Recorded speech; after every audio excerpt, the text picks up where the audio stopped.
आज भी हम जाति, धर्म, रंग, भेद में जकड़े हुए हैं। दया और प्रेम तो दूर की बात है, इंसानियत से भी नाता खत्म करते जा रहे। कहते हैं दुनिया में अपने लिए तो सब जीते हैं, लेकिन जो अपने स्वार्थ को पीछे छोड़कर दूसरों के लिए कार्य करता है वही महान कहलाता है। ऐसे व्यक्तियों का पूरा जीवन प्रेरणादायक होता है, जिनके इस दुनिया से जाने के बाद भी लोग अपने दिलों से भुला नहीं पाते। ऐसी ही एक महान हस्ती का नाम है मदर टेरेसा। दया, निस्वार्थ भाव, प्रेम की मूर्ति मदर टेरेसा ने अपना पूरा जीवन दूसरों की सेवा में न्यौछावर कर दिया। मदर टेरेसा के अंदर अपार प्रेम था, जो किसी व्यक्ति विशेष के लिए नहीं बल्कि हर उस इंसान के लिए था जो गरीब, लाचार, बीमार, जीवन में अकेला था। 18 साल की उम्र में ही नन बनकर उन्होंने अपने जीवन को एक नई दिशा दी। मदर टेरेसा भारत की नहीं थी, लेकिन जब वे पहली बार भारत आईं, तो यहाँ के लोगों से प्रेम कर बैठी और यही अपना जीवन बिताने का निर्णय लिया। उन्होंने भारत के लिए अभूतपूर्व कार्य किए। मदर टेरेसा का जन्म 26 अगस्त 1910 को स्कॉप्जे शहर मैसेडोनिया में हुआ था। इनका असली नाम एग्नेस गोंजा बोयाजीजू था। इनके पिता एक व्यवसायी थे और यीशु के अनुयायी भी थे। पिता के जाने के बाद मदर टेरेसा के परिवार को आर्थिक परेशानियों से गुजरना पड़ा, लेकिन उनकी माता ने उनको बचपन से ही मिल बांटकर खाने की शिक्षा दी थी। उनकी माता कहती थी, जो कुछ भी मिले सबके साथ मिल बांटकर खाओ। कोमल मन की मदर टेरेसा अपनी माँ से पूछती, वे कौन लोग हैं किनके साथ मिल बांट के खाना चाहिए। तब उनकी माता कहती, हमारे कभी रिश्तेदार हो सकते हैं या फिर वो लोग जिन्हें सबसे ज्यादा जरूरत हो। माता की ये बात एग्नेस के कोमल मन पर घर कर गई और उन्होंने इसे अपने जीवन में उतार लिया। इसी के चलते वे आगे चलकर मदर टेरेसा कहलाईं। वह एक सुंदर, अध्ययनशील एवं परिश्रमी लड़की थी। पढ़ाई के साथ साथ उन्हें गाना गुनगुनाना भी बेहद पसंद था। ऐसा माना जाता है कि जब वह मात्र 12 साल की थी, उन्हें तभी ही अनुभव हो गया था कि वे अपना पूरा जीवन मानव सेवा में लगाएंगी और 18 साल की उम्र में उन्होंने सिस्टर ऑफ लोरेटो में शामिल होने का फैसला लिया। 1928 में केवल 18 साल की उम्र में उन्होंने लोरेटो बहनों के साथ रहने के लिए घर छोड़ दिया था। वहीं इंग्लिश भी सीखती थी।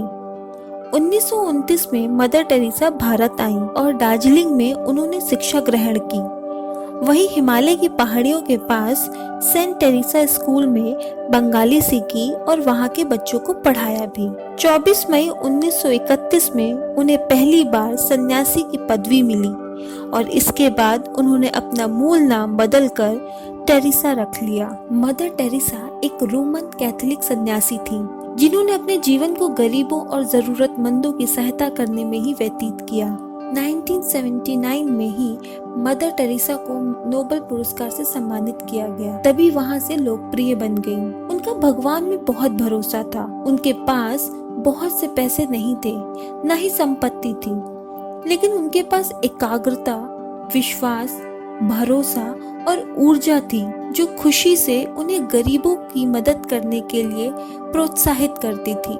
निर्धन लोगों की देखभाल करने के लिए सड़कों पर लंबी दूरी वे नंगे पैर चलकर तय किया करती थी। लगातार कार्य और कड़ी मेहनत ने उनको थका दिया, मगर उन्होंने फिर भी हार नहीं मानी। भारत आकर उन्होंने दीन दुखियों और सामाजिक तिरस्कारों से जूझते लोगों को एक माँ के जैसा सच्चा प्यार दिया। कोढ़ी, अपाहिज, वृद्ध और गरीब बच्चों के लिए मदर टेरेसा ईश्वर से कम नहीं थी। जिन कोढ़ियों के शरीर से मवाद रिश्ता था, घावों पर मक्खियां भिनभिनाती थीं, जो नित प्रतिदिन मृत्यु की अभिलाषा में जीवित थे, उन्हें समाज ने तिरस्कृत कर दिया। उनके पास से कोई गुजरना भी पसंद नहीं करता था। परंतु मदर टेरेसा साधारण संसारी नहीं थी।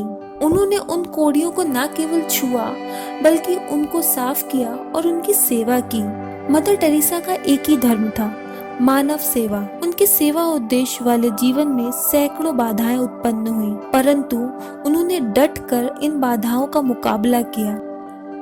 हर अच्छे कार्य के आरंभ में बाधाएं आनी स्वाभाविक है। बाधाएं ही उद्देश्य की तरफ अग्रसर होने की साहस देती हैं। मदर टेरेसा ने ऐसे अनेक बाधाओं को अपने दृढ़ता, सेवा और स्नेह से पराजित किया। 1962 में भारत सरकार द्वारा पद्मश्री से सम्मानित किया गया। 1980 में भारत के सबसे बड़े सम्मान भारत रत्न से सम्मानित किया गया। 1985 में अमेरिका सरकार द्वारा मॉडल ऑफ फ्रीडम अवार्ड दिया गया। सन 1969 में मदर टेरेसा को गरीब बीमारों की मदद के लिए नोबेल पुरस्कार से सम्मानित किया गया। 2003 में पॉप जॉन पॉल ने मदर टेरेसा को धन्य कहा। उन्हें ब्लेस्ड टेरेसा ऑफ कोलकाता कहकर सम्मानित किया गया। बढ़ती उम्र के साथ साथ उनका स्वास्थ्य भी बिगड़ता गया। 13 मार्च 1997 को उन्होंने मिशनरीज ऑफ चैरिटी का मुखिया का पद छोड़ दिया और 5 सितंबर 1997 को ये दया की मूर्ति पंचतत्व में विलीन हो गई। अगर आपको ये वीडियो पसंद आई हो तो लाइक, शेयर, सब्सक्राइब ज़रूर करें।